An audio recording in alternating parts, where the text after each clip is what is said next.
Hello and welcome. I'm Will. And I'm Alisha. This is Enter the Rabbit Hole. Each week we dive into and dissect the weird, the momentous, and the downright interesting. And today we're covering Highwaymen. Yes, H is for Highwaymen. Leash, how you been? Pretty good. It was a pretty easy episode compared to most of the other ones.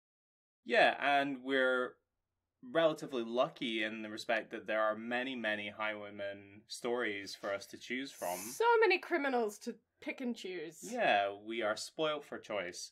So we're going to be telling you about 4 of our top favourites today. It should be fun. Before we get started, do you want to tell us what a highwayman is? I think it's a concept that people in the UK will be more familiar with. Yeah, so a highwayman is typically a person on horseback who robs people as they travel on roads.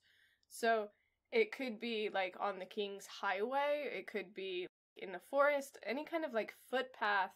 Usually they would rob carriages or people traveling from town to town. Yeah, so the key ingredients that you're looking for: 1, a criminal who is robbing. 2, Robbing and thieving. Robbing and robbing. No, Nope. robbing and thieving. So someone who's doing a robbery. They're doing it on. It doesn't necessarily need to be the road, but it's on some means of conveyance, and they're robbing people who are passing through. Yeah, I mean, it's not that much different from any other form of, like, larceny, except that it's basically a mugging. It's a mugging. Yeah, but it sounds more romantic than today we're covering M for muggers. Yeah, Yeah. it's true.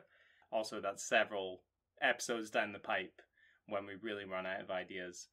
And we should settle up top. Are we going to be calling them highwaymen or highwaymen? It's up to you, I guess. I'm going to call them highwaymen. Okay. Because I just think it sounds good. Sure. Highwaymen. Yeah. Highwaymen.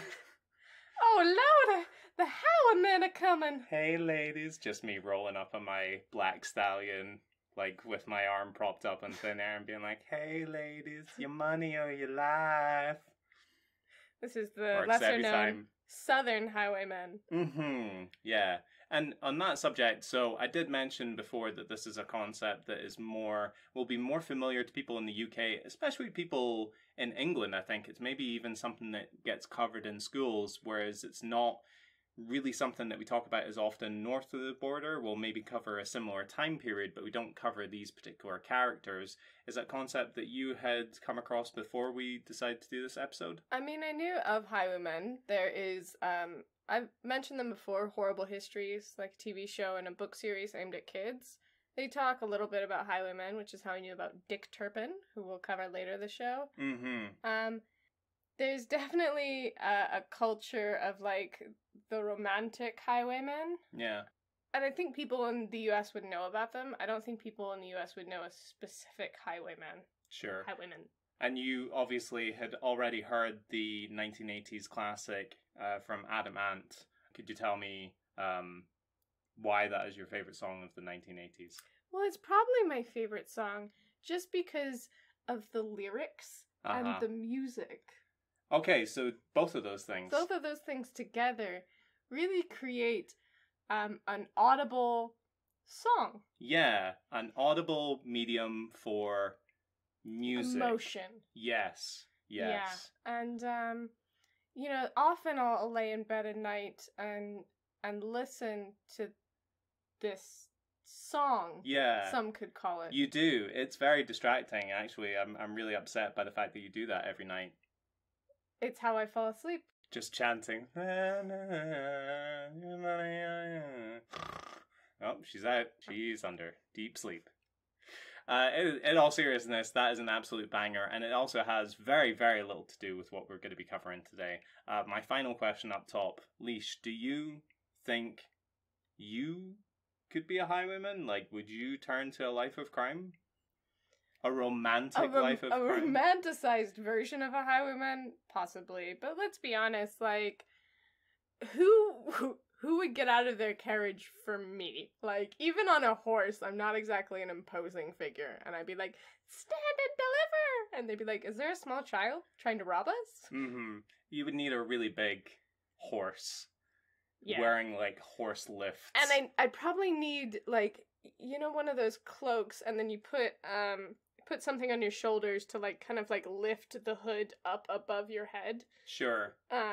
You're talking about, like power shoulders, like a shoulder suit from, like, again, from the 1980s. We're going back there again. But with, like, a broomstick through the top so that it looks like the hood is like, a foot higher. Oh, you want to do a two kids wearing a trench coat type deal. So you would need an accomplice. No. All I need is just to make it look like I'm bigger than I am. And I just won't let them, you know, it'll be terrifying because they can't see my face. Yeah. So it's a good tactic for bears and for you robbing people as well. It won't be great for me riding off, I'll be honest. Yeah, it's going to look real weird with you, like, bouncing around on top of that horse, and then you're presumably, like, papier-mâché or cardboard and chicken wire torso just bouncing around on top of your body. There she goes. Is she okay? I'm okay. Just leaning way over the horse. God damn, why did we let her rob us? She's clearly not well. So before we get too involved in our fans of flightsy? Yep. Flights of fancy. There you go. Yeah, that's how you say it. Quick call to action. So if you are listening, go ahead and follow the show and leave us a review. Good, bad, or ugly. We'd love to hear from you. Although we prefer the good, if we're being honest. I mean, that is ideal. Also, if you have any future ideas for future episodes, yeah, future if you ideas, have ideas from the future, great. Would love those, absolutely. Yeah, man. How do you make a hover car? I mean, those are available now. So, you know, not hover cars, something else. Yeah. Please share any ideas for future episodes with us. You can find us on etrhthepod@gmail.com or at etrhthepod on social media. Yeah, because for real, guys, we're really clutching at straws here. Really, we've already scraped through the bottom of the barrel. Highwaymen. And there's nothing underneath. Okay, so we're gonna swap some stories, take it turnabout, and should I start us off? Yeah.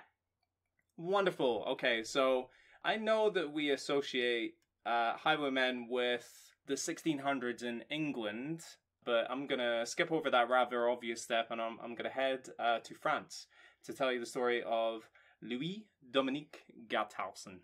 Wow, beautiful. Yeah, it was great. Are you sure you're not French? Well, it started off French and then got kind of German, didn't it? Yeah, so let me... As with all your accents. It's gonna take us to some weird places. Much like England's Dick Turpin, the exploits of 18th century France's Louis Dominique Gathausen have become the stuff of popular folklore and legend. I say popular because Gathausen could also be referred to as the French Robin Hood. Oh my god.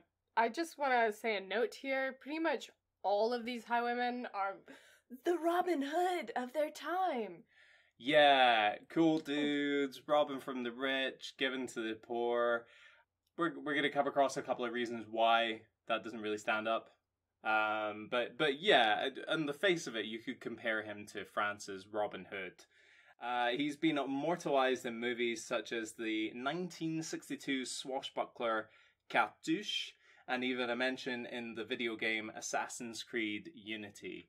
I should point out that Cartouche is a French movie. And I watched the trailer for it, and it looks like some real slapstick fun. Could not tell you what was going on, because my French is not bon. Yeah. Yeah, there you go. Oh, wow. Do you speak French? Are you from France? Oh, oui, oui. Okay. Connais sac, sac de magique. Oh, I don't think I'd like to, but okay. So back to Gathausen, aka Bourguignon, aka Cartouche. He had a lot of different nicknames. He operated in France during the regency of Louis XV. By the time he was a teenager, he was already part of a criminal gang, and by his 20s, he was in charge of the Cour des Miracles gang, which I think just means the course of miracles? The Miracle Gang. I know, but it could be one of those things like when a gang has not a very tough sounding name, but Mm-hmm. they're actually like, you really don't want to fuck with them. Like, the Latin kings, when you think about it, should be like super like camp and like super, Or they're like, just a fabulous. bunch of drag kings, you know, women who dress up as men. Yes, but you again would not want to fuck with them. Your body will end up buried in an undisclosed location. So he was in charge of the Cause de Miracles gang, and he operated on the Paris to Versailles route. So for those who don't know, Paris and Versailles at this time would have been, Versailles especially, would have been an incredibly wealthy part of the country. So if you're going to go robbing people, that's probably where the best pickings are. Sure, you're robbing all the nobles on their way to the palace, basically. Yeah. So, according to one source, Garthausen was sent to the Jesuit College of Clermont to study theology and the classics, which just sounds like a rip-roaring time. His religious training seemed to have backfired, however, as his apparent indifference to his studies may have been part of what led him to a life of crime. Fuck the Bible! Yeah. I'm gonna go steal some shit! And he's literally holding somebody up with the with the Bible. He's got a copy of the King James Bible. He's just got a sharpened cross that he's using. Don't move, punk. I know what you're asking yourself. Will he stab me in the eye, or will he stab me in the nose? And the truth is, both. The truth is, it's your tent. I'm going to stab you in the tent, so just fucking get ready, huh? So, Garthausen was known for his strong moral principles and his concept of loyalty and honor, as strange as that might sound for a career criminal. For example, he was known to rob wealthy mansions and then distribute the takings amongst the poor.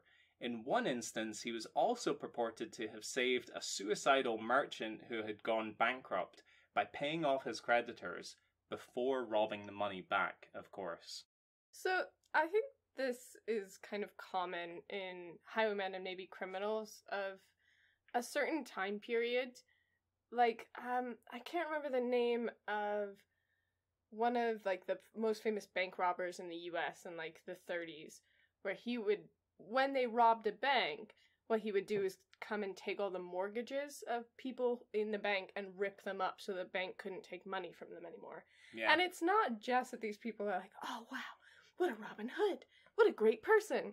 They're doing it to earn the loyalty of the people who could possibly turn them in. Yeah. So this is the era before fingerprinting, the era before CCTV. So if you're going to get caught, chances are it's because you're going to get dobbed in by a local inn owner who doesn't like you. So why not win him over, and that way you've got sort of like fellow accomplices. It's also something, anytime you see the police operating to try and catch criminals and they have to go into the areas where they live and operate, you'll see a lot of people who don't want to work with the police or help the police out because they could be next. They could be the next people to be targeted. When the mafia came to power, they brought a kind of like stability and kind of peacekeeping. Mm-hmm. You know, they were policing the area, and therefore a lot of people didn't want to bring them in, not just because, well, you know, my wife is going to be murdered if I talk to the police, but also because the police weren't coming into this area. You know, they weren't doing anything to help us, so why should I give them up to them? I think we saw something similar last year during the first wave of COVID infections in places like South Africa. You saw some of the most powerful gangs in the region coming together to help distribute food and supplies where local authorities were unable to do so.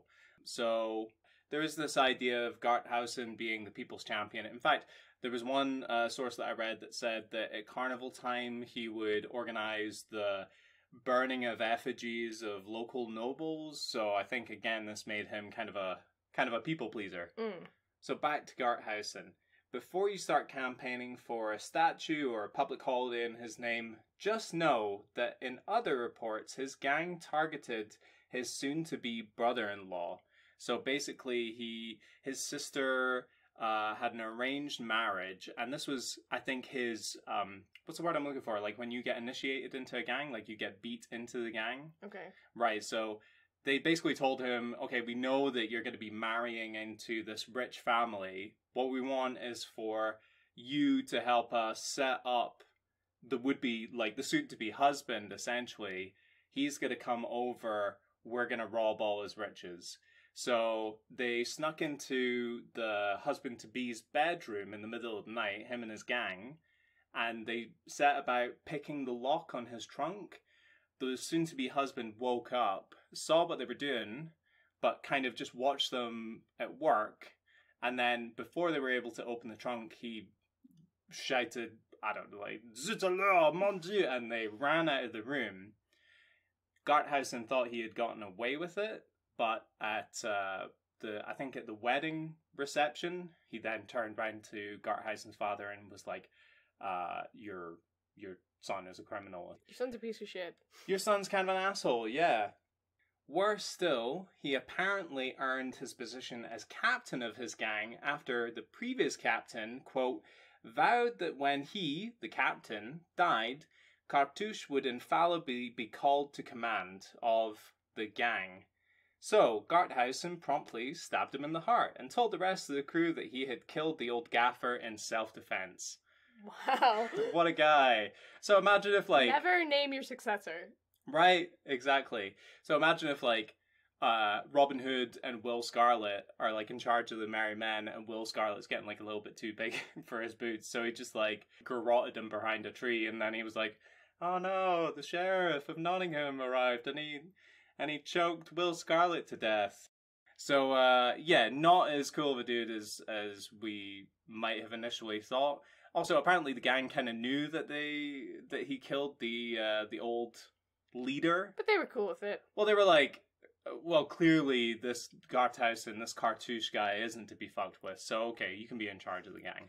You seem pretty unstable, my friend, so why don't you just step right up? You seem pretty scummy, but you are kind of scum. Har, har, har, har, har, har, har, har.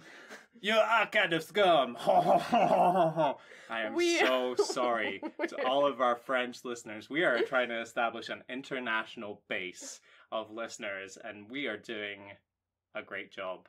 Yes. So you're welcome. Yes. So, so not that great of a guy. Fast forward to 1721. After his eventual betrayal and capture, Garthausen was incarcerated at the Grand Châtelet prison, which sounds pretty fancy, right? Like, if you had to be put into prison, you'd probably want to go to the Grand Châtelet. The Grand Châtelet, of course. Jailer, problem. The light in mon chandelier has gone out, so I can barely see mon lobster thermidor. So, what do you think? Can we do something about this? Chop chop? Mais oui.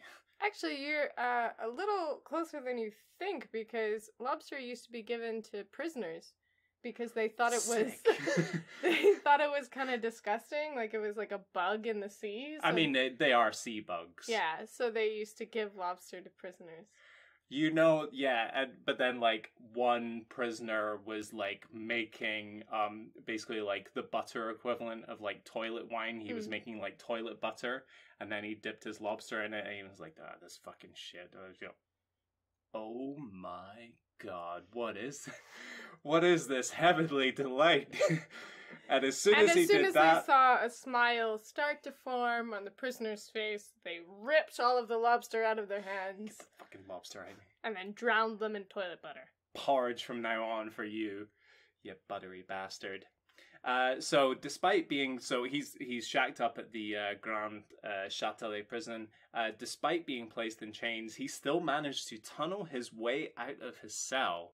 With what? So I'm not sure with what implement he used, but he saw that some of the mortar around the bricks was a little bit loose. And what's really impressive, on one account I read, was that he was shackled with one hand in front of his body, one hand behind his body. So yeah, he's really doing some, I don't know if it's yoga or Pilates, but he's very supple. So he managed to tunnel his way out of his cell. However, he tunneled into a nearby shop basement, and the barking of the shop owner's dog awoken the family, and he was immediately captured and led back to authorities. So, not the best luck in the world. It's kind of like when you tunnel from one prison cell into another. You're like, freedom! And it's just like the guard's room. Yeah. and then the guard wakes up and you're like, so, like, are you up now? Do you want to... I'm just here to fix your chandelier. The bulb, I'll get right on that, monsieur.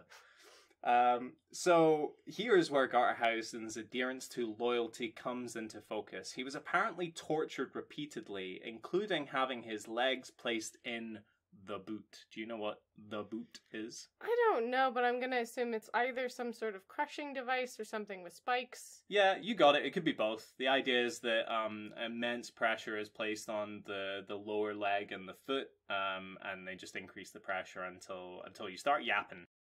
Human beings are trash. Yeah, we're not great, are we? So he got the boot, by which I mean he didn't lose his job. He got kicked right out of the prison. Yeah, That's what you get for trying to escape. Don't you come back. Wait a minute.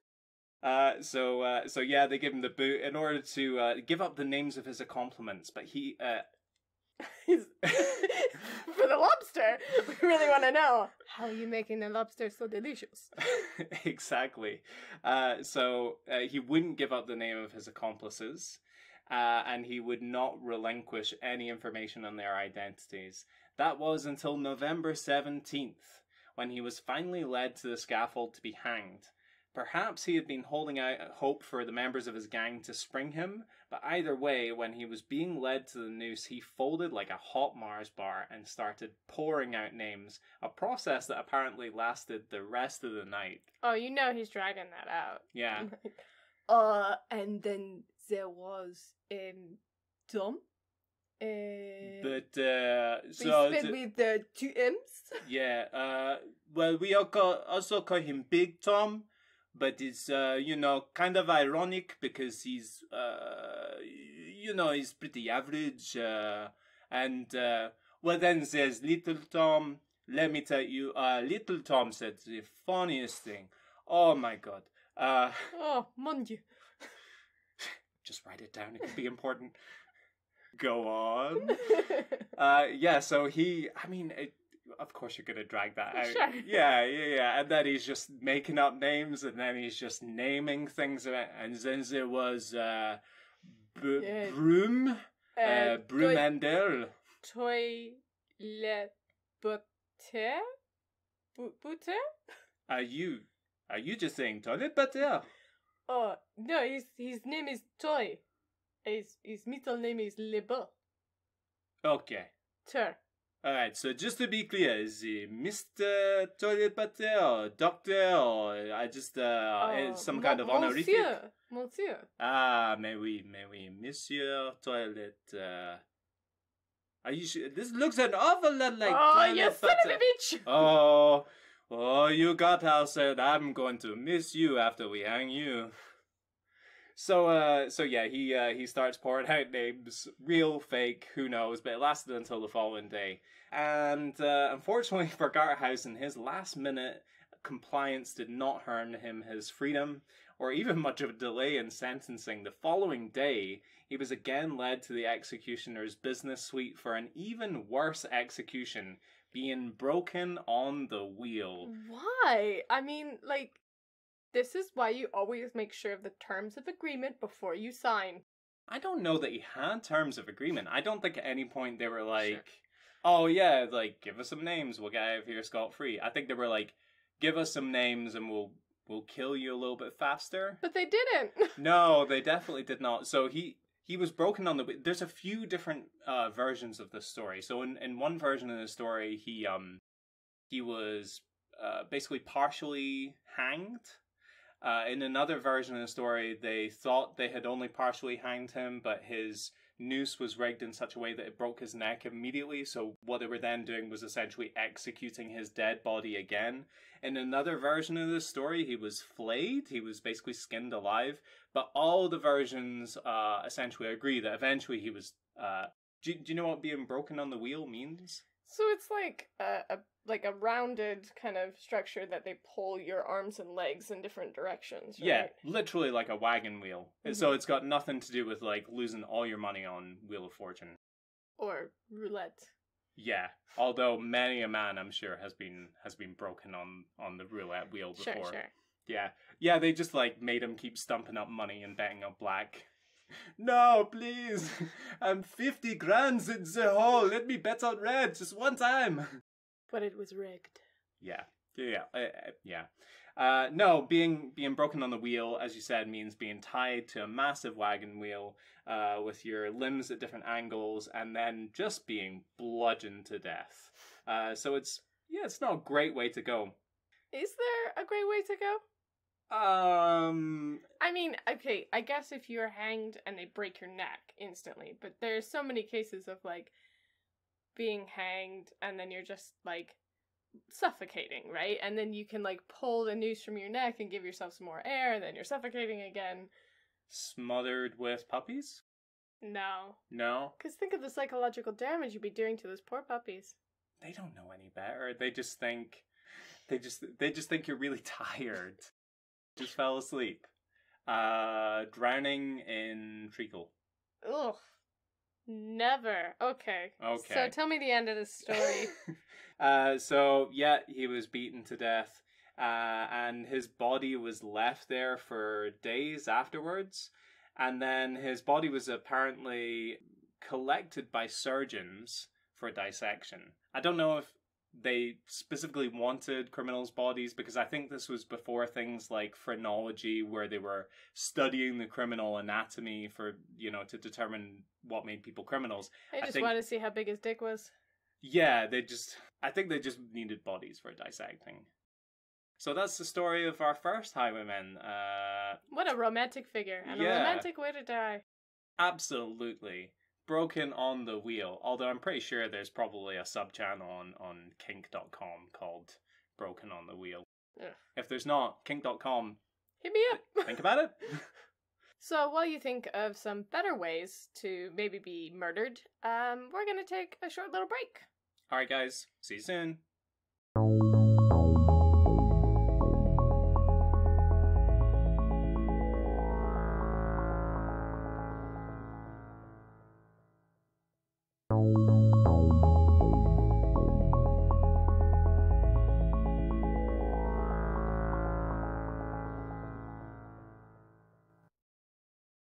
And welcome back. I hope you enjoyed the break and you were able to peruse some of kink.com's back catalogue. Now that you've gotten that out of your system and you've got a nice clear head, Alisha, why don't you tell us about our next Highwayman? Yeah, so Dick Turpin is probably the most famous highwayman, certainly in the UK. So most of his life has been embellished and romanticized. He never had a horse named Black Bess, and there wasn't a drop of a Robin Hood in him. In fact, he probably would have been forgotten if not for Harrison Ainsworth's popular 1834 novel, Rookwood. In it, he describes Turpin galloping north in the dark. His blood spins through his veins, winds round his heart, mounts to his brain. Away, away, he is wild with joy. His blood spins through his veins? Does he have one of those like devices that Dick Cheney has instead of a heart? Is that... He's got like a centrifuge instead of like an internal organ system? Is that what's going that's on? What he's getting at. That's exactly what Ainsworth is trying to say. Sounds very dizzying. Sounds very bad for you. The Highwayman character etched in Rookwood, as well as local narratives, poems, and ballads that sprung from it, granted Turpin a notorious posthumous status, according to the History Press. So, this was like 100 years after he died. In the 100 years before this novel was released, he was kind of a footnote in history and wasn't really well liked, and that's because he was kind of a dirtbag. You have missed some really low-hanging fruit. Kind of a dick, I know. Oh my god, we should call you Dick Turpin. Like, yeah, no, 'cause, like, I'm such a cool guy, so you would call me Dick, so, like, people know I'm such a cool guy. It's like, haha, I love hanging out with you, Dick. So Richard Turpin was born in the Essex village of Hempstead in September 1705. At the age of 16, he was apprenticed to a butcher in Whitechapel, the very same Whitechapel which would become infamous for Jack the Ripper in 1888. Ooh. After 5 years, he started his own butcher shop and married an innkeeper's daughter named Hester Palmer. Hey, that's your name. Yes, I am Hester. Yes. If your name was Hester, I don't think we'd be dating. Wow. I don't mean to sound like a snob, but Hester... Hester's like a big girl's name. Let's just... Wow! No? No! You don't think... Also, she's like... You don't hear the name Hester and you're like, oh, she's a handsome lass, that one. With it is winning certainly personality. an old-fashioned name, but if your name is Hester, please join me in telling Will to fuck off. Hester, I'm sorry. Okay. Please don't strangle me with your massive hands. So, he's all set up for this nice, normal life with poor Hester, who is the victim in this story. I'm not trying to victim play. Hester, I'm sure, is a lovely girl. Now, if she's a real shitbag, I'm gonna feel obliged to defend her and be like, not our Hester. She's completely forgotten in the story after this. Oh, poor Hester. Yeah. Well, good things never last. And when business is slow, good old Dickie supplements his income with some old-fashioned cow thieving. Yeah, yeehaw. But it turns out he wasn't a particularly gifted cattle thief, and he had to flee into rural Essex to avoid arrest. What was giving it away? Was he like just draping tablecloths over them and putting like a little candle on top of them and being like, "What cow? This is my table. I run a restaurant now in this field. It's a moving restaurant." It's a very hip new idea. Maybe you're just not on trend. Yeah, it's a little too early in the time period for that. He's like, in a couple 100 years, you guys will all be on board. Yeah, he's doing a Marty McFly in Back to the Future. You kids are gonna love it. So he then began robbing smugglers on the East Anglia coast, sometimes posing as a revenue officer, but again was run out of town by both the smugglers and the customs office. He ended up hiding in Epping Forest. So, as a side note, I looked up pictures of Epping Forest just to kind of set the scene. Sure. England, and probably Wales, Scotland, maybe Northern Ireland, has this, like, picturesque, widely spaced woods. There's no undergrowth, just, like, wide lanes littered with fallen leaves. Mm-hmm. And it's a lot easier to imagine someone fleeing into the forest on a horse with that in mind than the tangle of thorns, bushes, and black bears that I'm used to in the Pacific Northwest. Yeah, can't forget them bears. Yeah. But I guess the first time I ever saw a forest like that, I thought it was like I saw it in a movie and I thought it was just like... Something out of Winnie the Pooh, right? Yeah, that's like a movie forest. That's not real. Okay. But the fact that there's just like no undergrowth in the forest was... So, we used to have a lot of that, I think, before the population boom that predated the medieval era. But in places like Scotland, all the ancient Caledonian forest was cleared by the nobles. And so what we have now is relative new growth, even though it's several hundred years old at this point. But that's why you have those uniform lines of pine and spruce trees. Yeah, they really wanted to go grouse and pheasant hunting. Yeah, which, oh my god, don't even get me started on that. Like, the whole reason that Scotland, if you just imagine like Scottish countryside in your mind, it's not typically full of trees, it's typically full of heather. Yes, full of heather, and so it has this barren, almost burnt look to it, because what do grouse and pheasant love? They love heather. They love heather and gorse and things like that. So they allow that growth, they burn it off every season so it will regrow, just so that people can like fucking put on their jodhpurs and go run around the hills shooting. Yeah, and okay, maybe I shouldn't be complaining because it's great for the economy, I imagine, but I don't know, man. It just... Stay out of our woods, dudes. Come on. Carry on. Get out of my woods! So it's here in Epping Forest that Turpin joins the Gregory Gang, a group of burglars. Sure. According to Stephen Wade in his book Hanged at York, with Gregory, the leader of the gang, he robbed a farmhouse and poured boiling water over the owner, an old man, and raped a woman there. His image in contemporary Jesus terms Christ. was rarely glamorized. He was once depicted in a woodcut throwing an old lady onto a fire. His first murder was of a man named Tom Morris, a servant who recognized him as a robber. So as far as I can tell, this woodcut comes from a story where Turpin held an innkeeper over her fire until she told him where she had hidden her savings. Right. Woodcuts being the contemporary version of memes. Yeah, or postcards. Have you seen that woodcut? It's so fun. You know that one woodcut? And it's like got like the frog. woman pointing at the cat, and the cat's like, eh. You know, that's my favorite woodcut. Yeah, it's good. Another example from the book Dick Turpin by James Sharp. The gang had set their sights on Joseph Lawrence, a 70-year-old farmer. When he refused to give up the location of his valuables, they took his breeches and pulled them down to his ankles to stop him from being able to run away.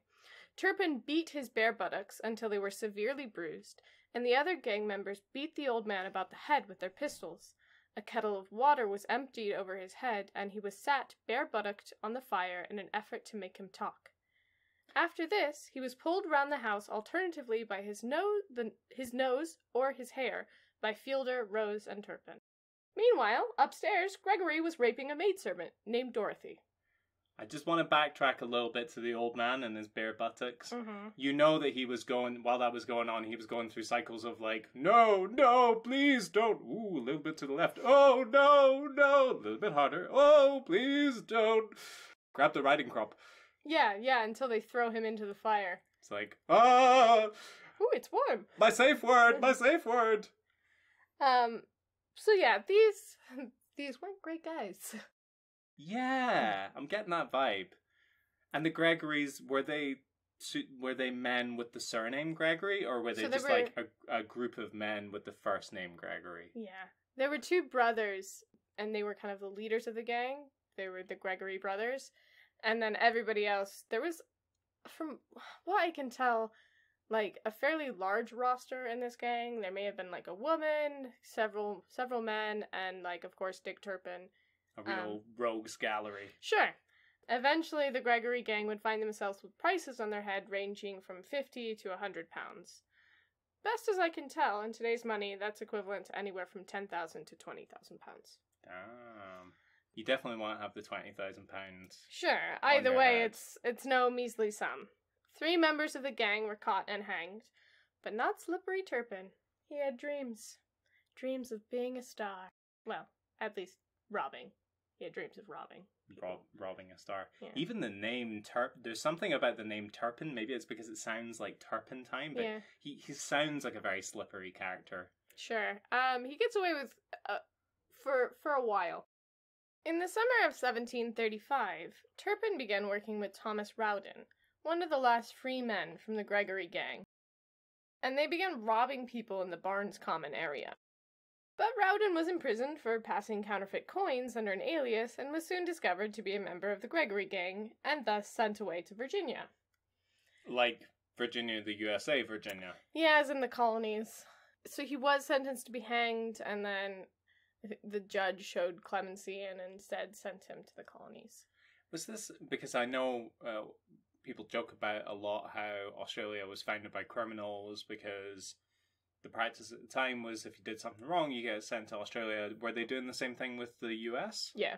A lot of criminals were sent to the US to like start over or work. I don't know if they worked as indentured servants or if they were just like sent over there as in like, well, your punishment is you get to live a new life, but it's gonna be in Virginia. Mm-hmm. But that could be alright. If you like tobacco farming. Yeah, I mean, I think it could be fine, but if what you're used to is like a built-up city like London, and you don't have any practical skills like farming. The weather here is too enjoyable. I don't like how warm it is on my skin. I want to go back. It's not damp enough. My lungs are clearing and I don't like it. Yeah, but think of the winters in Virginia as opposed to the winters in London. Yeah, that's true. I guess if you're not... I like snow. I know you aren't a fan of the cold, but I'm not a fan of the cold, as in I'm not a fan when my house is cold. Okay. I I mean, I grew up in I grew up in a place where sometimes we get like 5 feet of snow. I mean, that's pretty cool. I grew up in a place where if you get like a couple of inches of snow, the kids like run in to like dig out their sleds, and they're like trying to make snowmen out of like just the dirty crap that's left at the side of the road. We used to hitch our sleds to the back of a snowmobile. Yeah. And then my dad would drive us up and down the street on a snowmobile. I mean, that sounds like the kind of thing that parents would throw a shit fit about nowadays. Like, Yeah, your dad sure. would end up getting sued by one of the other parents. But that just sounds like fun parenting. I mean, it was great back in the day. Yeah, back in the day. Anyway, speaking of back in the day. Way back in the day. So after Rowden is sent away to Virginia, Dick Turpin joined up with another highwayman in 1737. So there's a gap here where Turpin kind of tries to lie low for a while. He hides for a bit. He kind of like stops being a highwayman. He's probably still robbing and thieving, let's be honest. But he You kind got of, a taste for it now. yeah. He kind of wanders a bit, and then in like 2 years later, he kind of shows back up again. Sure. Okay. You try and live that straight edge life, you know, working that 9 to 5, punching that clock, wearing that tie. Can't do it, man. Can't keep me down. That cravat. So, Dick Turpin joined up with another highwayman, Tom King, sometimes called the Gentleman Highwayman, due to his liking of expensive clothes and horses. Also, his real name was Matthew. Yeah, I don't Tom, know. short for Matthew. You never friends with a Tom in school, but his real name's Matthew? Yeah, all the time. Yeah. It's like when somebody's called Bob, but it's short for Mesopotep. Right? So, some of the reports I found said that Dick tried to rob Tom King, thinking that he was like a wealthy man coming down the road, and so he says like, "Stand and deliver," and Tom King is like, "What? A dog eat a dog?" As in, you know, we're both highwaymen. Let's Game join recognized up. game. Yeah. Yeah. That must have been really fun when it was like, I'm here on business. I also am in business. Are you doing business? Right now? I might be doing business. On the count of 3, let's say what kind of business we're doing. 1, 2, 3. Business. Male escort. Highwaymen. Highwaymen. Yeah, same I'm a thing. highwayman. Same thing.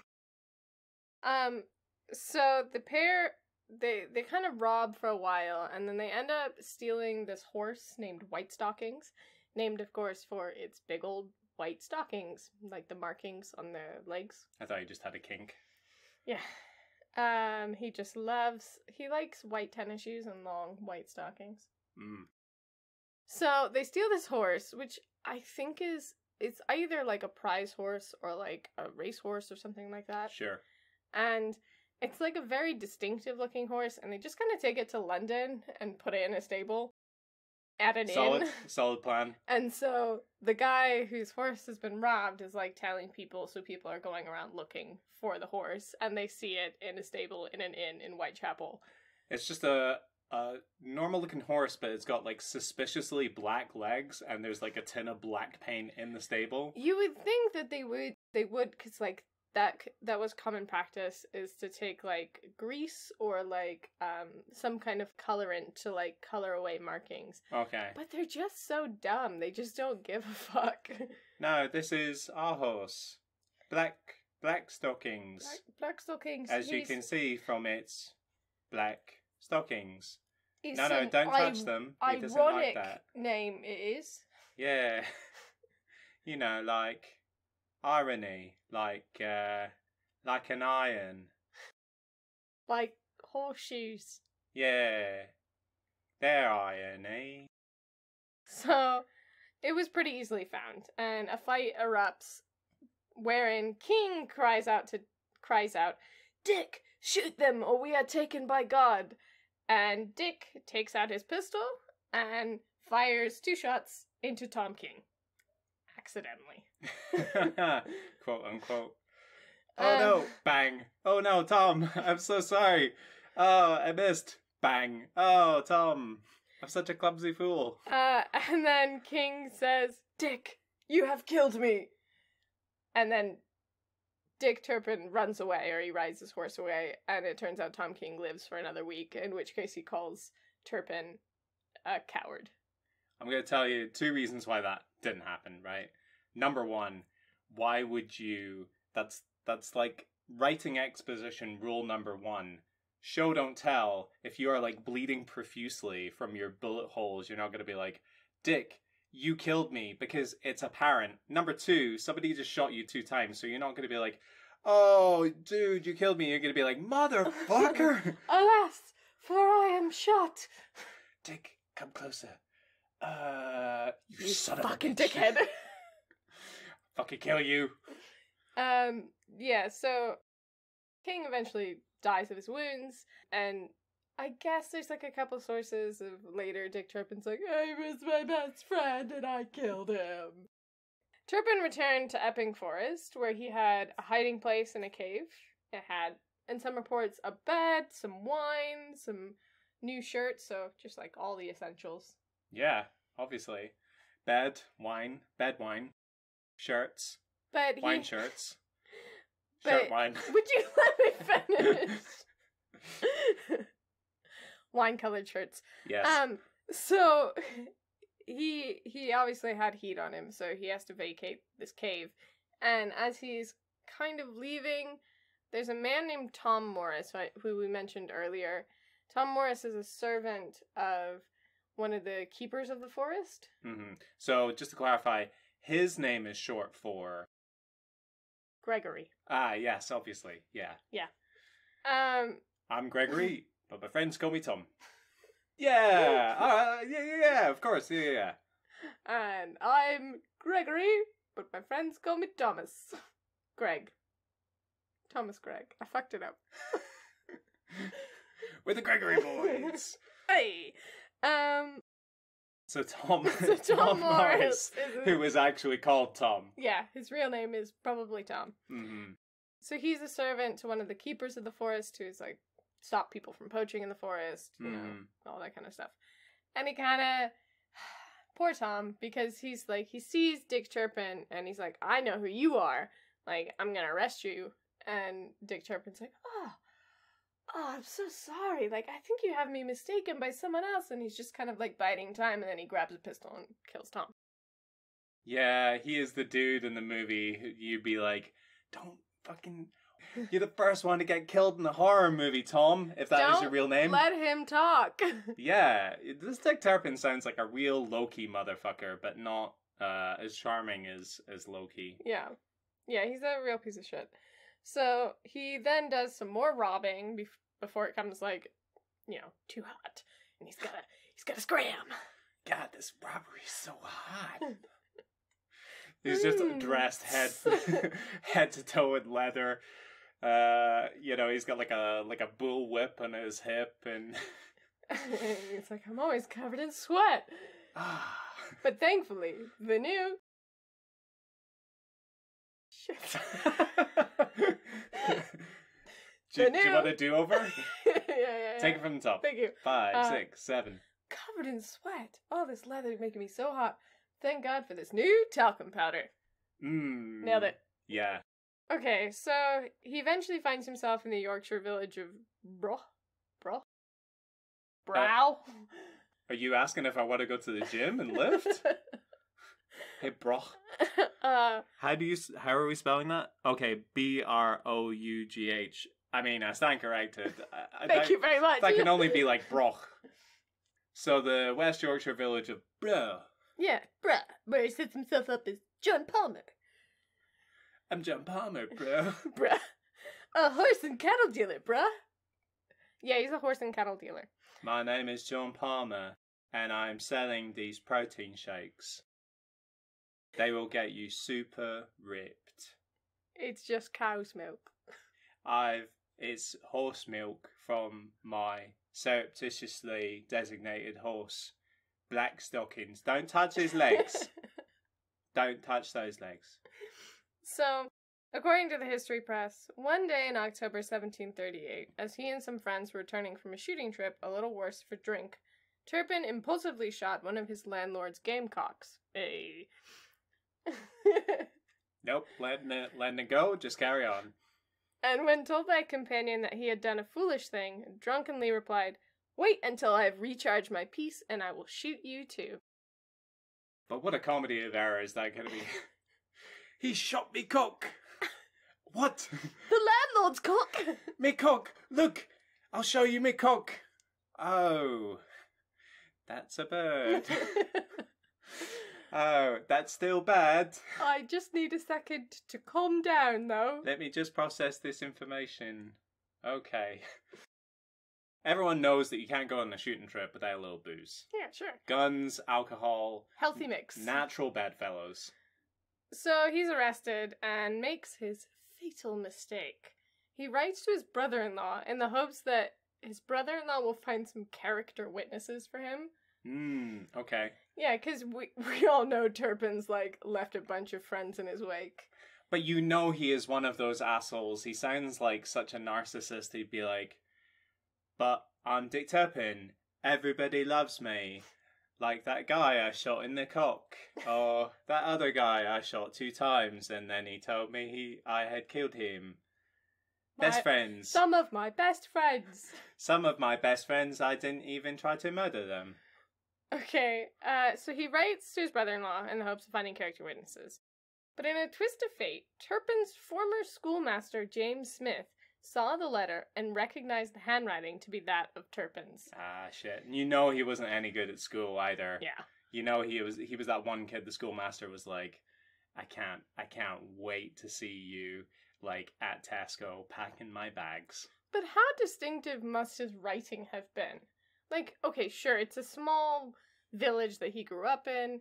Everybody knows everybody, but does everybody really remember?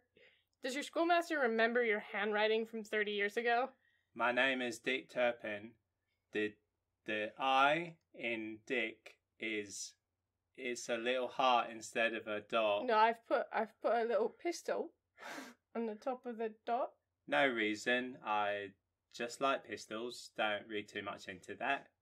And the R is also shaped like a pistol. No, they are unrelated. And the N is me fucking somebody.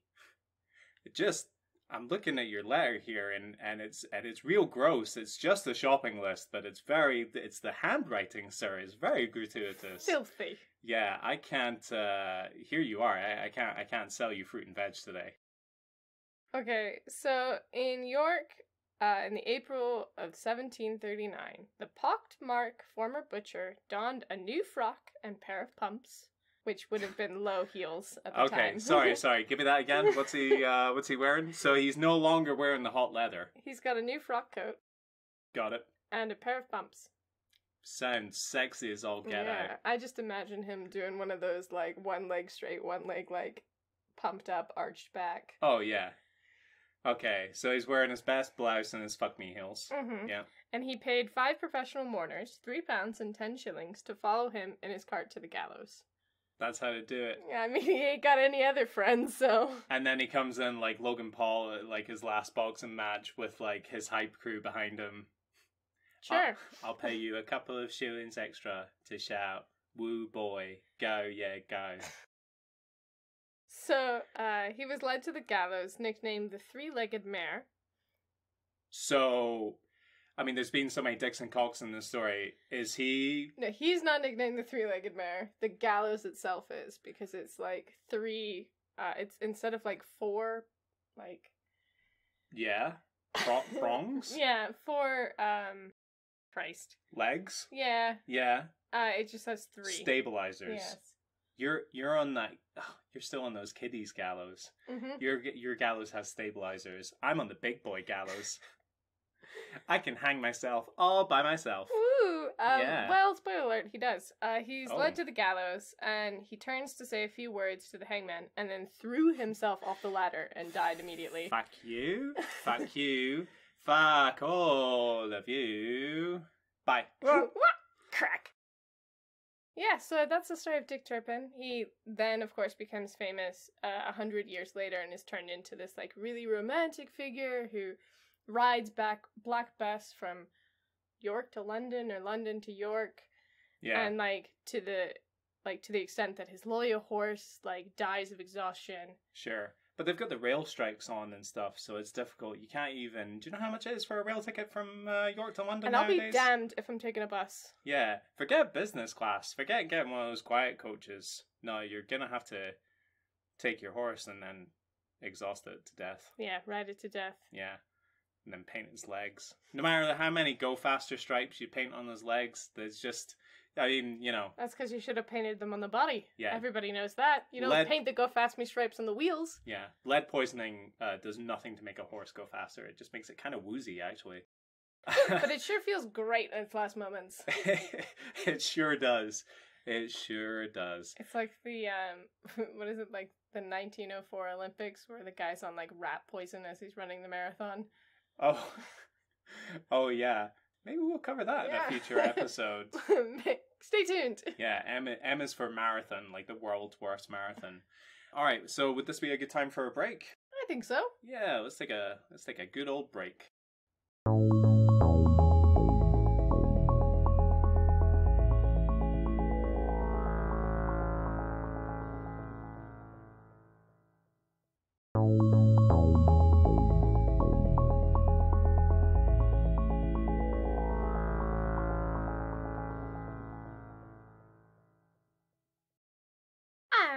Welcome back. Hi, we're here. Now that we've belched up all the pizza that we had for lunch, we're ready to dive into our next Highwayman, or should I say... Woman. Yeah. Yeah, because this one's... This one's a lady. It's a lady. Alright, so let me tell you the story of Lady Catherine Ferrers, a.k.a. the Wicked Lady. We're not exactly sure where this moniker comes from. It's not that she was just a real bad lady. We think that it might have been given to her hundreds of years after her death. But regardless, Lady Catherine Ferrers, sometimes known as the Wicked Lady, was a highwaywoman who robbed travellers in No Man's Land, Common, Hertfordshire in the mid-1600s. But how is she robbing people? Because there's no men there. It is spelt No Man's Land Common. I'm not exactly sure where that name comes from, but she sure found someone to rob. So we're thinking of lady criminals. Mm-hmm. Who immediately jumps into your mind when you think of lady criminals? The woman in Australia who killed her husband and then boiled his face, and there's blood all over the house. Catherine. Yeah, Catherine something. Yeah. Or Eileen Wuornos. Yeah, there's a couple female pirates that are pretty cool. Yeah. We talked about Chen Shi before. Yeah, in our Boudica episode. Mm-hmm. Yeah. So I think some of the intrigue that surrounds the story of Catherine Ferrers is because of her gender, and basically if she were a guy, I don't think she would have got the notoriety that she has gotten off the back of the story. Sure, I mean, any female criminal, I think people are like, oh, really? Yeah. Because people just don't see women that way, but especially in the time period that she lived in, which is 1600s. Yeah. There's no way that you would have seen a delicate woman as a highwayman. Yeah, of course. So the legend, or perhaps myth, of the Wicked Lady has it all: money, romance, and bloodshed. I like it. Send it to print. Perhaps most titillating of all, it has a lady criminal, clutches at pearls. I actually wrote clutches at pearls. Catherine... You're a disgrace. I know. Catherine was born in 1634 in Bayford, Hertfordshire, into less than ideal circumstances. Her family were royalists who had supported and experienced the favour of both Henry VIII and Edward VI, and as a result had been gifted a sizable estate. Okay, so she comes from money, but this time period is not great to be a royalist. Yes, that's true, and we'll cover why in a short moment. So, Catherine's father had passed away before her birth, I think just a couple of weeks before she was born, and her brother died at a young age, so she was declared sole inheritor of their lands. Her widowed mother married a man named Simon Fanshawe before herself passing away in 1642. The family moved to Oxford to support the war effort for Charles I, while her stepfather joined in the fighting and was eventually captured in battle. Now, for those who don't know, the English Civil War, or sometimes the 30-Year War as it was called, did not end well for the royalists and their supporters. The king eventually came back to the throne, but in the interim, Charlie too. Yeah, Charles II, but in the intervening years, it was very bad to be supporting the royal cause. Sure, Cromwell. Yeah, I actually don't know a lot about this period of time. I know a little bit about the aftermath because the rise of Cromwell and the effect that it had on the royal family is what led to the first and eventually the second Jacobite uprisings, which changed Scottish history. So we cover a little bit about that in school. Had you heard anything about this before? So I did AP European history in high school, and my teacher was English. And we covered Cromwell, and basically Cromwell is like a very religious figure. He's kind of like puritanical, and this is like what the Roundheads and what's it called? Yes, the Roundheads versus the other heads, the big heads, the short heads. The feathered heads. Oh, guys, please at us at ETRH, the pod, on social medias. So Cromwell was like a general who then kind of like deposed the king and kind of took over. Like for a while, I was almost just going to say England, but like the whole territory England controlled was no longer a monarchy. Yeah, including Ireland, so it had a big effect on modern Ireland to this day. And Cromwell actually, we'll talk about it in a little bit because I have an Irish highwayman coming up. Cromwell actually went to Ireland to like take down an uprising. Yeah, all good stuff. So for the royalists and their supporters, it wasn't a great time. Under the Sequestration Committee that was organised by Parliament, parliamentarian forces were authorised to confiscate lands and assets owned by the opposing royalists. In the case of Catherine and her family, this meant that they had to hand over much of their wealth to the parliamentarian forces. In the manner of the time, this meant that it was time for an arranged marriage to bolster the family's income. And so in 1648, at the age of 14, Catherine was married off to her stepfather's nephew, Thomas Fanshawe. So before you start saying, did it get incesty? No, these people weren't related. So it was her stepfather's nephew. But she's still 14, and that's gross. Still 14, but that's practically 40. Yeah, I mean, she's almost middle-aged. It's like, oh my god, start popping out babies. She's like, I can't because my hips haven't developed. And they're like, well, fucking get on it. And I also just got my period yesterday. So right. Pregnant now, do it. So you're a woman. Yeah, congratulations. Get a guy. So, it was time for an arranged marriage. As the surviving heir of the Ferrer household, this meant that the remainder of her fortune and estate were now under the control of her new 16-year-old husband. Well, at least there isn't a large age gap, so she's got that going for her. Yeah, I guess it could be worse. You could have, like, a 60-year-old husband. Sure, but let's be honest, she was never going to be able to control her own holdings. Like, no. She's just kind of like a repository until she gets married and pops out babies. Yeah, I don't... You know what, like, neither of us are experts in this field, so I don't want to speak too much of the... plight of the woman. Yeah, and gender equality of this era, but we could probably guess that it wasn't fantastic for women in terms of female empowerment and managing their own destiny. So this is where supposition and intrigue bleed into fact. The story goes that Catherine's arranged marriage was also a loveless one, and she was bored of wedded life. We do know that later in their marriage, Thomas was imprisoned for his role in the Presbyterian uprising in the north, so he was potentially too focused on the ongoing civil war to play the doting husband. Also, At this time, highway robbery seems to have been somewhat in vogue, with many of the defeated and now penniless royalist forces now turning into targeted theft to pay their way. In a similar manner, Catherine may have also turned to a life of crime to furnish her purse. So, I think this might have been when Highwaymen became really popular in England anyway, for the first time, because you had a lot of trained mercenaries who were no longer getting paid and had lost out on their previous war effort, who now had to pay their way somehow. I mean, there's also, like, a lot of people who have, like, a sudden drop in their wealth status. And, like you said, like, a lot of well-trained people, like, if you don't murder them, which usually is the go-to, then they're gonna have to do something, and they're gonna fall back on what they know how to do, which is fight. Yeah.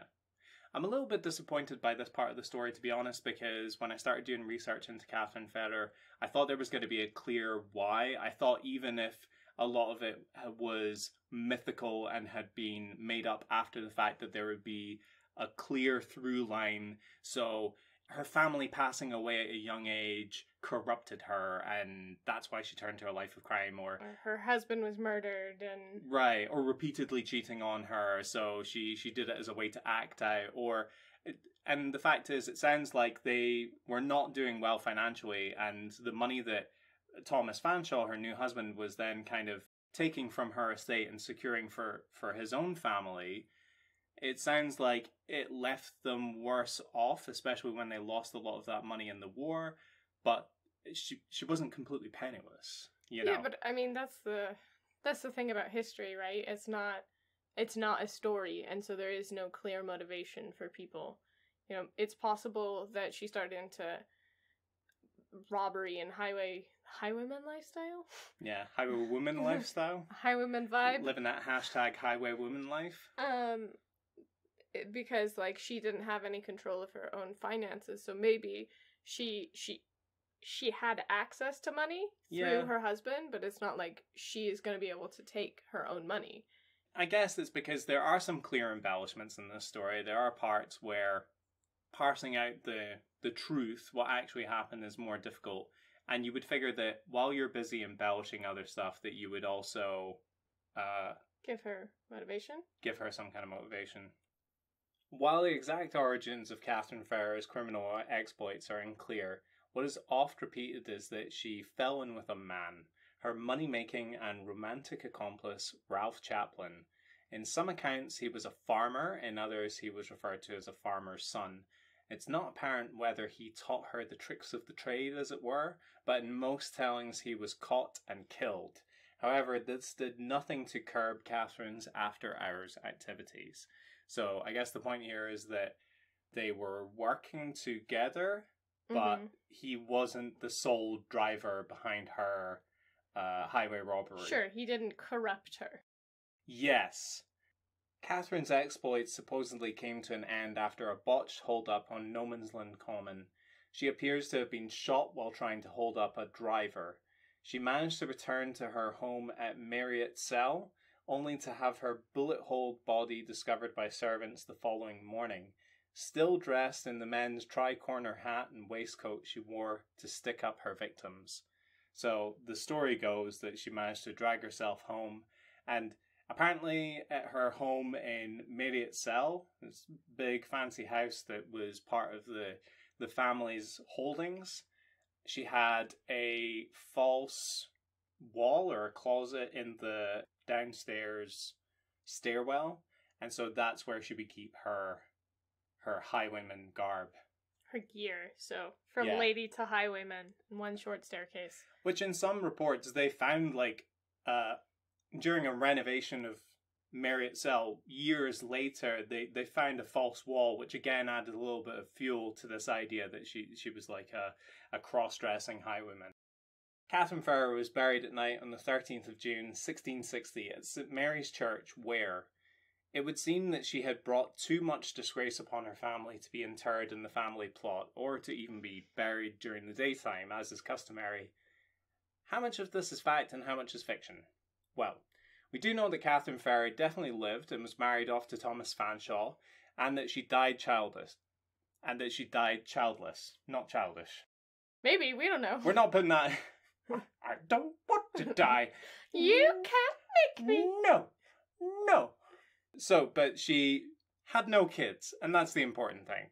Sure, because that means she means nothing.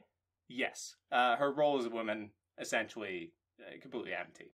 Also, the family home at Marriott Cell was sold in 1657, so it doesn't make sense that 3 years later Catherine would return there after being mortally wounded. Bearing in mind, this is her trying to get back and get changed and everything so that people won't discover her identity. So why would she go to her old house? Mm-hmm.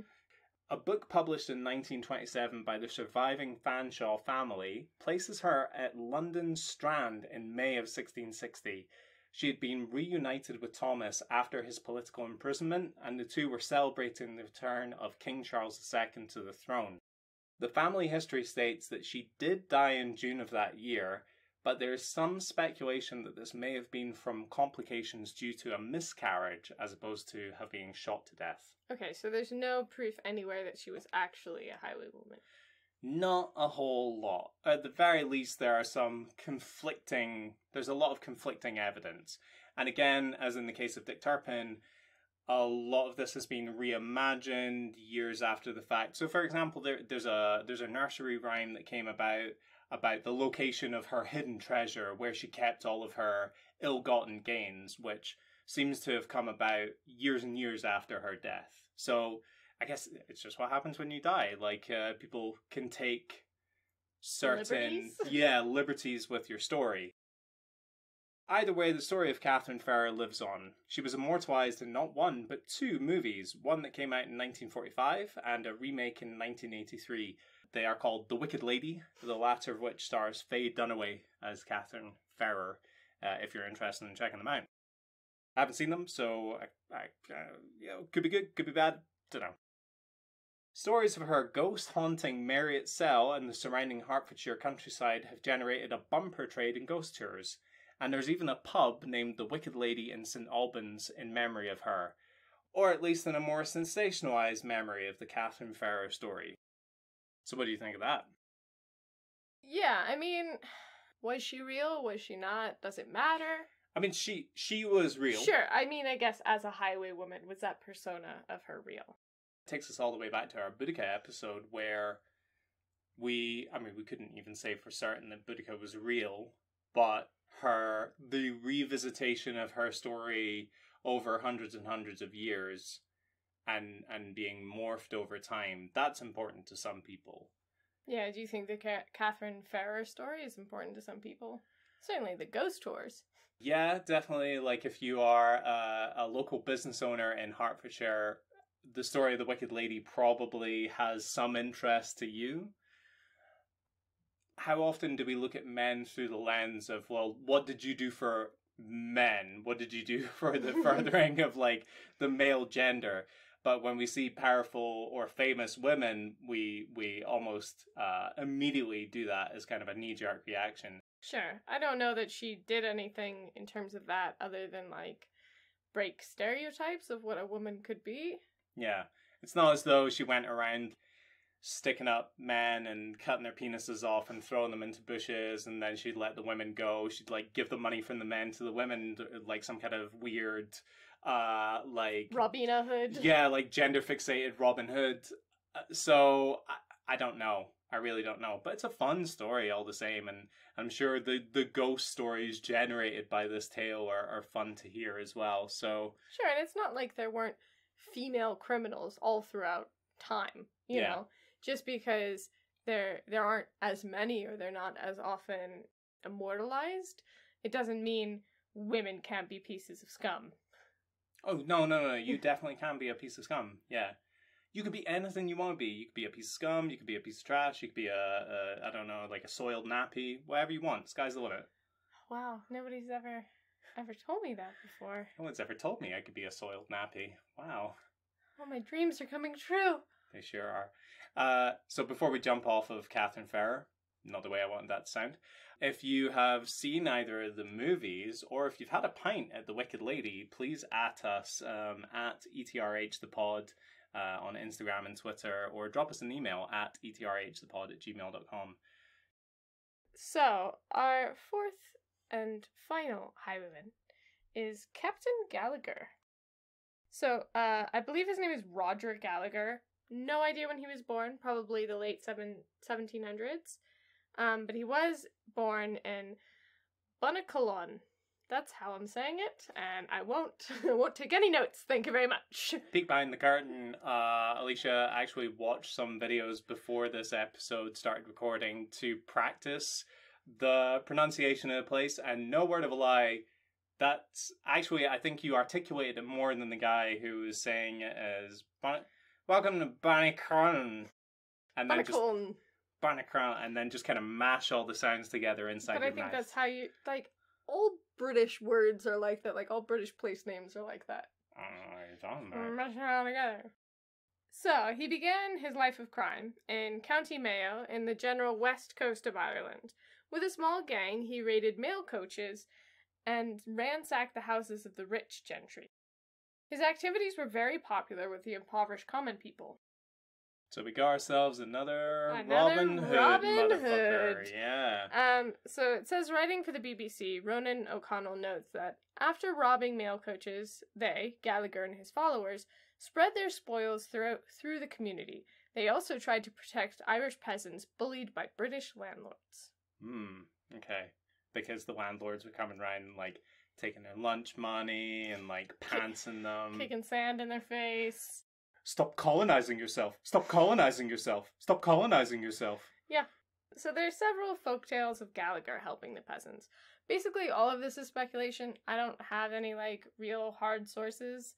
All of these are, like, folktales about how amazing Gallagher was. Yeah. So it's all going to be pretty one-sided, my friends. Because his name is Gallagher, I am picturing Liam Gallagher in my head. So when he's distributing all the spoils, he's like, yeah, fucking, here's some fucking money from the fucking landlords, fucking sunshine. Here's your doubloons. For our non-British listeners, who is Ian Gallagher? Liam Gallagher is one of the lead singers of the of the Oasis of the 1990s Mancunian indie rock band Oasis. Yes. Alongside his brother Noel Gallagher. Yes, also known as Lee Gallagher.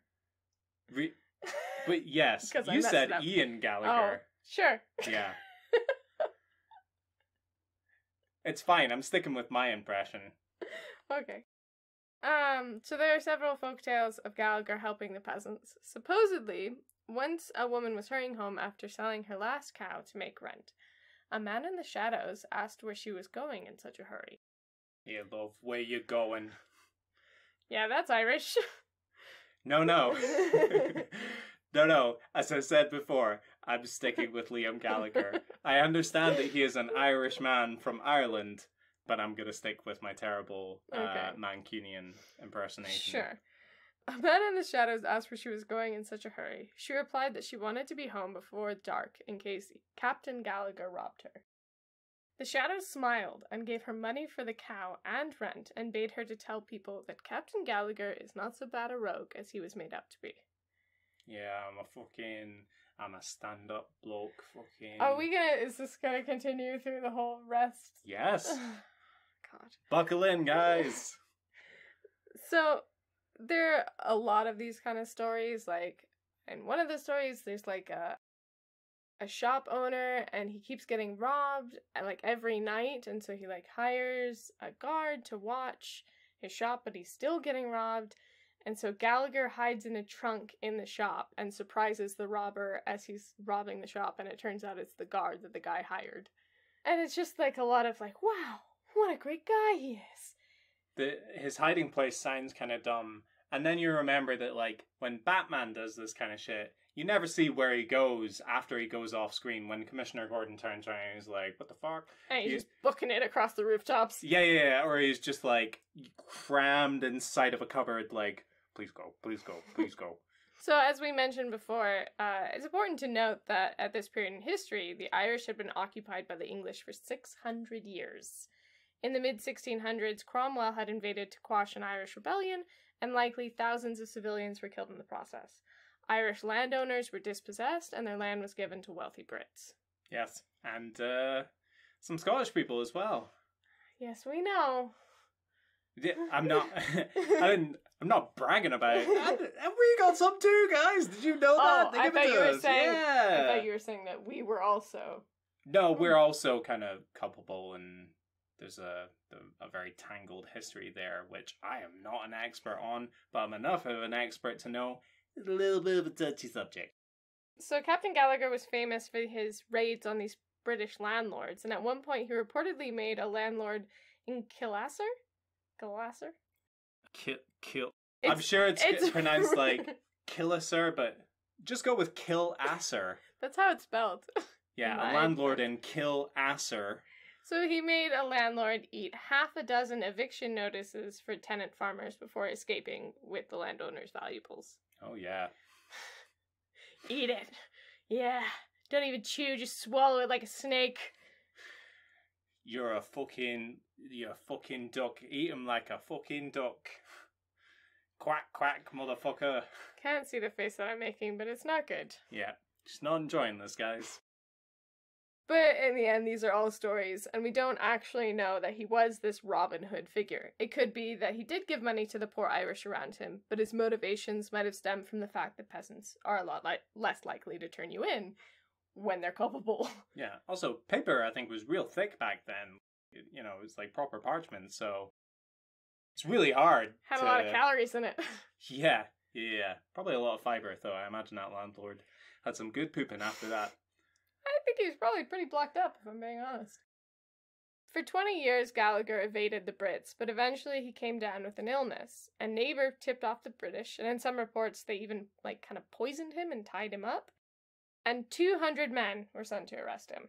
He tried to stave off execution by claiming that he'd buried the treasures he'd stolen in the Barnalira forest? Barnalira. That's how I'm going. Barnalira. Yes. Come visit the beautiful, sprawling forest. What's the name of that? Oh, it's like the sound of a trumpet when he's wearing. It's like forest. It's spelled Barnalira. It's just outside the county of. Yeah. Turn left at. So if he told them that he had this buried treasure, and if they'd let him go, he'd lead them to the money, but the Brits weren't buying it, and they hanged him. The soldiers were said to have combed the forest for days afterwards, but never saw a sign of the buried treasure. So it could still be out there as we speak. What we're saying is go to forest, and you'll be rich. This is like, I don't know, like, I'm thinking Goonies 2. Goonies 2, Search for Gallagher's Treasure. Oh, that's pretty good. It's a good title. They bring back the original cast, minus whichever ones have OD'd in the intervening years. And then they are the parents of the next generation of Goonies. Mm-hmm. Yeah. And they're all in Ireland for some reason. Holiday! They're having a holiday. They're celebrating St. Patrick's Day. American people love St. Patrick's Day. You Americans, you love your Levi jeans and St. Patrick. You love saying you're Irish when you're not really. I mean, everyone's Irish on St. Patrick's Day, right? Sure. Yeah. So I think Captain Gallagher is pretty interesting because he's not just a highwayman, right? He represents Irish defiance against their occupiers. Sure. And while his story may be embellished, his impact is pretty real. So there's a good, I think it's a BBC article written by this Irish writer who spends most of his time, I think he lives in Australia, but he's talking about how his mother used to tell him stories about Gallagher and to try and kind of connect him more to his homeland. Mm-hmm. And I've linked it in the description. I think it's a pretty interesting read. Yeah, and again, we were talking about this when we discussed Catherine Ferrer. Sometimes what that person represents is more important than the life that they actually led, right? If you can assess the success or the prominence or the notoriety of a highwayman on a certain scale, then maybe more important than their deeds or misdeeds in life, it's what kind of shadow did they cast throughout history. And it sounds like in the case of Captain Gallagher, people use that image to kind of further a cause. Yeah, fight for Irish independence. Yeah. So highwaymen, and let's be honest, like lots of other criminals, are so often romanticized. Certainly we see that with Dick Turpin and Captain Gallagher. This juxtaposition of the gentleman and the criminal is so titillating. A highly masculine figure that eschews authority but still does no harm. Of course, we know this isn't the case. Many of these highwaymen and women were murderers, thieves, and rapists, and yet distance to the reality of that life gives us the ability to erase the undesirable and instead focus on the romantic. I would 100% agree. Yeah. Should we do some weird facts? Sure. Okay, so my weird fact actually came up when I was researching another highwayman that we should cover in a future episode, definitely, but we just didn't have time for it today. So this guy's name is Sam Poo, also known as Cranky Sam. Listeners at home, I can hear you chuckling. Sam Poo was actually a Chinese laborer in Australia who turned into a highwayman. Only, I was a little bit confused by the terminology here because he was described as Australia's only Chinese bushranger. So it appears as though there's like a different highwayman culture in Australia where, maybe because there are fewer highways in colonial era Australia, but they didn't refer to them as highwaymen, they referred to them as bushrangers. Yeah, which is also how I would have referred to myself when I was at uni. Hey, nice to meet you. I'm a real bushranger. Pew pew. No, I'm not interested. Thank you very much. That's why not a lot of ladies would let me go ranger in their bush. Wow. Yeah. Okay. So mine kind of links back to the romanticization of highwaymen, and I just wanted to give you not so much a fact as it is a short summary of the romance book centered around highwaymen. Oh boy. I'm gonna give you a little list here. Okay. A highwayman's mail order bride. Lady. Yep. Is she getting like Amazoned in like a mail coach? Lady Lou, the Highwayman, a Regency era romance. The Duchess and the Highwayman. Secrets of the Highwayman. The Highwayman's Bite, where in fact the Highwayman is a vampire. Obviously. Talk about blending genres. Yeah. At the Highwayman's Pleasure, the Highwayman's Lady, Betraying the Highwayman, the Highwayman and the Lady, they're in love but can't reveal who they are. Oh, I like it. So it's like Mr. and Mrs. Smith. Yeah. Yeah. And that's in the full title. And finally, just the Highwayman. But the tagline is she safe in the hands of the most dangerous man alive? Yes? No. Yes. Read Maybe. and find out. Oh. Turn to page 65. I think if we don't have a Patreon, if we ever set up a Patreon, we should have a run at taking some of those book titles and then writing what we think the synopsis is of those stories. Which one's your favorite there? I think I just really like the length of the Highwayman and the Lady or whatever, they don't know who each other are. It's just such a long title.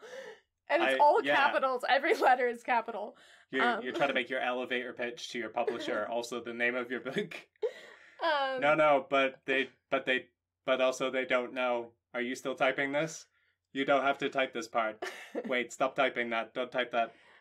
That's the entire front cover. The Highwayman's Bite as well is just such a blending of genres. It's really the first of its kind. But also he's a robot. For me, number one has got to be the Highwayman and his mail order bride. Maybe she comes in like a mail coach. That's got to be what it is, right? She's someone else's mail order bride. Ooh. And then he sticks up the coach and he's like, "Give me all your shit. Deliver. Give me all your stuff." And the guy's like, "Oh well, this is my wife, but I bought her, so I guess she's like my stuff." You want Here her? you go. I don't really have anything else. Spend all my money on her. And you think that she's gonna be like, really hot and sultry and intelligent and fiery, and maybe there's like this kind of back and forth for her and Highwaymen, but she's just the worst. It's like, so where are we going? I've been in a package for so long. Is this your horse? I don't like it. It's not very big. I don't like horses. Why are the legs black? Why are the legs sticky? Oh my god, there's paint all over my dress. Can we stop at Starbucks? So, just a short sample of our new podcast. Yes, we are available to record audiobooks, so please at us if that is the kind of recording magic that you want in your project. Okay, well, we hope you've enjoyed today's episode. Thank you so much for listening. If you like the show, please give us a like, give us a follow, and leave us a review. This has been Enter the Rabbit Hole, as always reminding you to... Don't worry too much about how big of an arsehole you were in life, because in a few hundred years, people will probably want to make you a folk hero and put you on some stamps. That's a dream. Yeah. Alright, take care for now. Ciao. Enter the Rabbit Hole is written and presented by William Grant and Alisha Palmer. The music was created by Glenn Marshall. More information and sources can be found in the episode description. You can email us at etrhthepod@gmail.com or follow us on Instagram at etrhthepod. Thanks for listening.